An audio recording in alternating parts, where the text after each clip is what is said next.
Hi there, welcome to this lecture series on matrix algebra.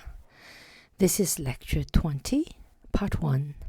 The topic is determinants, and this is the third lecture on this topic. In this lecture, we will find another algorithm of computing the determinant by something we call cofactors.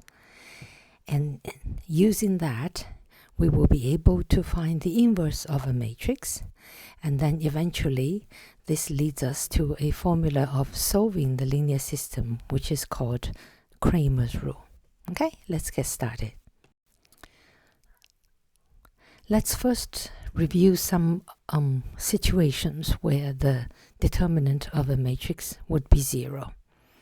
So first, if you have one row of the matrix A are all zeros, then this determinant is 0. A single argument for that would be one could switch this 0 row with the last row and write it into this form, and then you can perform the elementary row operations to make this a reduced row form, which is upper triangular, and then in that process the last row will never be touched and this element will remain 0, and then the determinant will be the product of the eventual diagonal of the upper diagonal matrix, and it will contain the element 0, and therefore it will be 0. In the second situation, if in the matrix A you have two rows that are equal, then the determinant is 0. For example, here you have two rows are equal, then the determinant is 0. We can easily put up an argument using the result above. Now, if two rows are identical, what one can do would be multiply one by -1 and add on top of the other. And then we'll have a matrix with one row all 0, and the determinant is not changed in this operation. And then using the result here, then we see that if one row is all 0, then the determinant is 0. The third property, if the rows of A are linearly dependent, then the determinant is 0. So if the rows are linearly dependent, this would mean that you can take one row of it and it can be written as a linear combination of the others. And then you can fix that row and look at that linear combination and then multiply the other corresponding rows with the coefficients and then add it on top of this row and going through all the terms in this linear combination, and you will get one row that's 0. And then again using the result there, and the determinant of that A is 0. Okay, so last, if we see that the determinant of A, we know the property of the transpose. If you transpose the matrix and the determinant remains the same, then therefore all the statements here regarding row vectors will be true also for columns of A. Now let's look at this concept called cofactors and see that we can use this to compute the determinant. Let's say A is a square matrix n by n, and then we're going to denote something, the M, capital M with index I, j. This would be a square matrix smaller by 1, so it's m-1 times m-1. It's a square matrix and it's obtained from A by removing the ith row and the jth column. Okay, and then you get a kind of a special submatrix. Okay, so let's first get us familiar with this M matrix. Take an example. So here is A. That's a 3 by 3 matrix. And then we can write out the this M submatrix. If I say M1, 1, then you will be looking at A matrix, and you would remove the first row and the first column. Then you get this 1, 2, negative 1, 3, a 2 by 2 matrix. Okay, so now let's look at M2, 3. So you will find the second row, remove it, and then the third column, remove it, and then what remains is 2, 0, 5, negative 1, a 2 by 2 matrix for this M2, 3. So what about M3, 1? Well, so you will be removing the third row and the first column. Then what remains are these 4 numbers, and it forms a 2 by 2 matrix. Okay, so here is a definition of a cofactor. So a cofactor for an m by n matrix A, and the cofactor Cij is defined as follows. So it would be negative 1 to the power I plus j. So I and the j are both integers, natural counting numbers. So when this sum is an even number, you get 1. When the sum is an odd number, you get negative 1. That's this term. And then it's multiplied by the determinant of a Mij, the submatrix we just defined on the previous slide. That is 1 dimension smaller, so it will be m minus 1 times m minus 1. Okay, so let's take an example first. Let's practice finding these cofactors. So I have A matrix, the same A matrix, and let's say we have identified the submatrix M11, M23, and M31 in the previous example. And now we want to compute the cofactor with the same index. What will be the C11? Well, following this formula, it will be negative 1 to the power 1 plus 1 times the determinant of M11, which is this.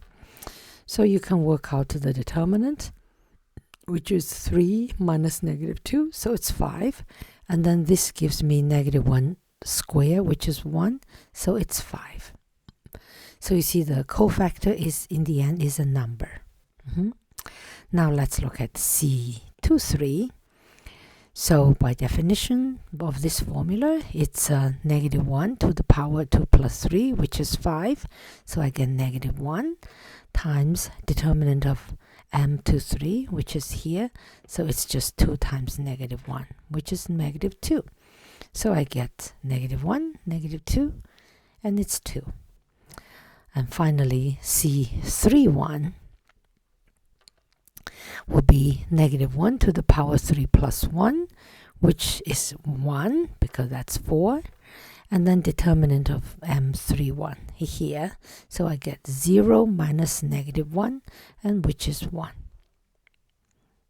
Okay, so this is just a practice of getting us familiar of how to actually compute these cofactors. Okay, so now let's present an algorithm of computing the determinant of A using cofactors. Now let's first look at the case by using rows of A. So consider a matrix A, which is a m by n matrix. Let's write the elements like this. It's Aij, is each element in A. Now let's take out the ith row of a matrix A. So let's say if I is here, it's a row like this. So the elements in this row would be AI1, AI2, dot dot to AIN. It's a row vector of length n. Then the determinant of A can be computed by this formula. So you would take all the elements in that row and multiply each of them by its cofactor in the same position. So let's say you pick the ith row, then the formula would be determinant of A will be A I1 will be multiplied by C I1 plus A I2 multiplied by C I2 dot dot dot. You go through all of them until the last one, A I-N, is multiplied by C I-N. And now this is something amazing. The determinant can also be computed using cofactors by picking a column of A, any column. So now, similarly, we have this A matrix, and let's pick the jth column from A. Let's write the element as A1j, A2j, dot dot to ANJ. So it's a column vector of length n. Then the determinant of A can also be computed as follows. You go through this column, you take the element there and multiply by the cofactor.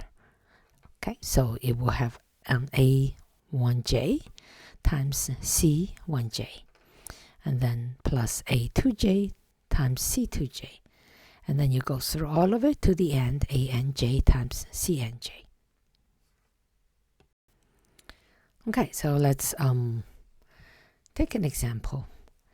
We have this A matrix here, and we want to compute the determinant by, let's say we pick the first row, this row here. We will multiply the elements of the first row by the cofactors. Okay, so if you do the first row, then determinant would be A11 times C11, A12 times C12, A13 times C13. There'll be 3 terms.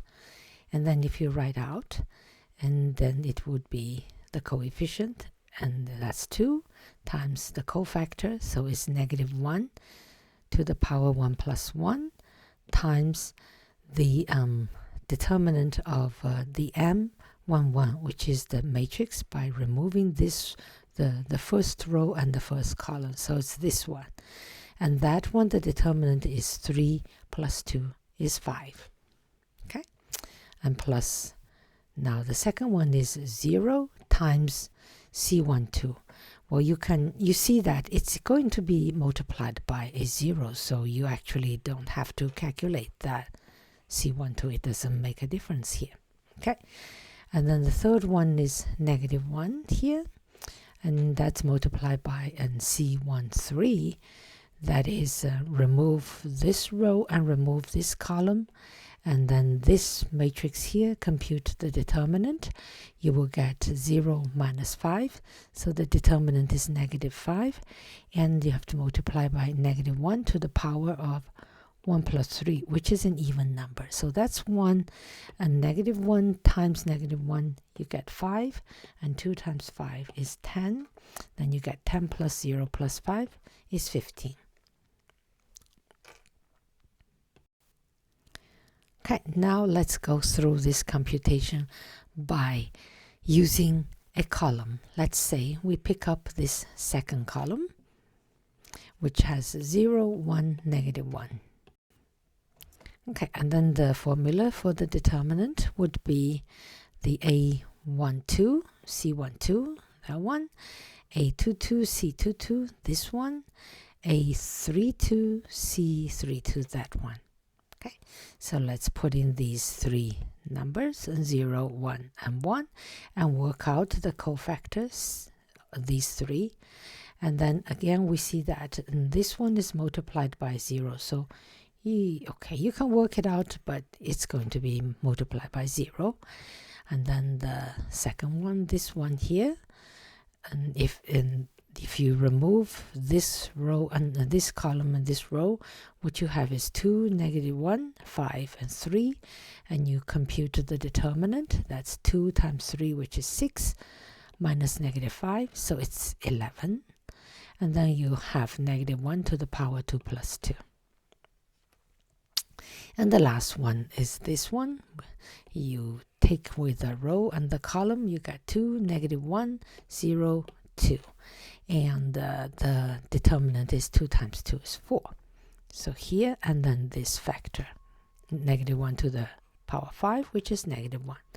Okay, then we can collect this result. The first term is 0, and the second term, this is 1, and we get 11.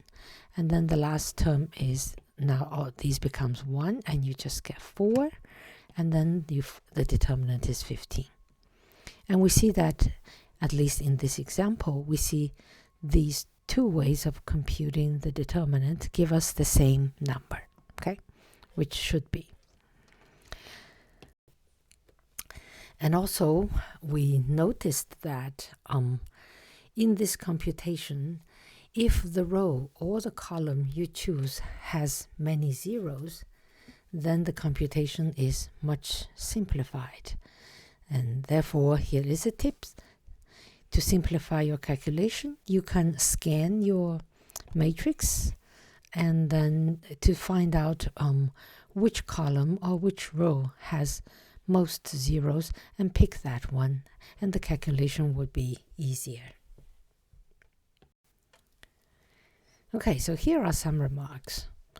So in our example, we did 3 by 3 matrix, and then to compute the cofactors, we would need to determine the determinant of a smaller matrix 2 by 2, which we can immediately find. But in general, if you have an n by n matrix A, then to compute a cofactor, we'll have to find the determinant of a smaller n-1 times n-1 matrix. And if n is a somewhat big number, then say n is 10, and then you have a 9 by 9, it's still, you don't know what the determinant of that is. And then you will have to do recursive steps. You do induction. So you start with n by n matrix, and then you end up having to deal with determinant of tons of n-1 times n-1 matrix. And then for each one, you apply the process again, write out the cofactor, and then you will have to deal with n-2 times n-2. And so on, you keep going until in the end, in your cofactor, you only have 2 by 2 matrix, which you can work out.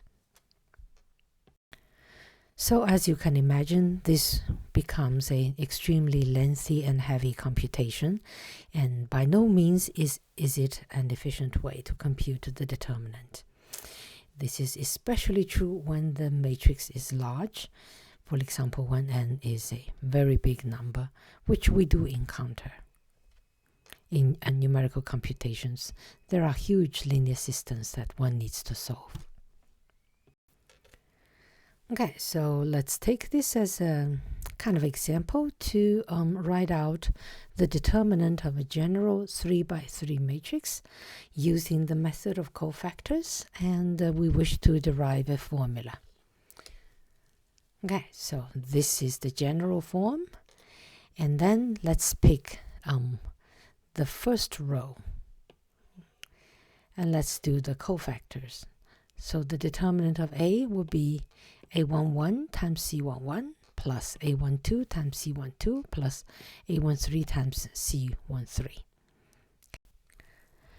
Now we see that for the cofactor, there is the term -1 to the power I plus j. So we notice that for the first position, 1, 1, that gives you a positive number. And then if you move one position over, you will add the power of a -1 to the power 1 more. So it will switch signs. So this will carry a negative sign. And then this one again will become positive because you multiply by another -1. So first we determine this will be 1, -1, and 1 as the sign. Okay, and then we work out the determinant. So for A11, for computing C11, and you need to find the M11, which will be the matrix by removing this row and this column. So you have this submatrix, and the determinant is this product minus that product, and you write it out. Okay, and then for A12, remember that will be negative, and then you can take away this row, this column, and then it will be this times that minus this times that, which we wrote down here. And then for the last term, A13, if it's positive, and then you take away this row and this column, then you have this little matrix here. So the determinant is this times this minus this times this, which is here. Okay, so that is kind of a formula for determinant of a 3 by 3 matrix, a general formula. And then of course you can derive formulas for 4 by 4, and then in 5 by 5 or general n by n matrix. And then as you can see that to compute determinant of n by n matrix, you will have to compute the sum of n factorial terms. So it's very lengthy to compute. So although this is a cute formula, in the end it actually is not really used as a computational algorithm. Okay, so this is the end of the part 1 of this lecture, and next time in the second half we will continue our study on the cofactors and how to use it to do a few other things. So stay in tune, and I'll see you soon.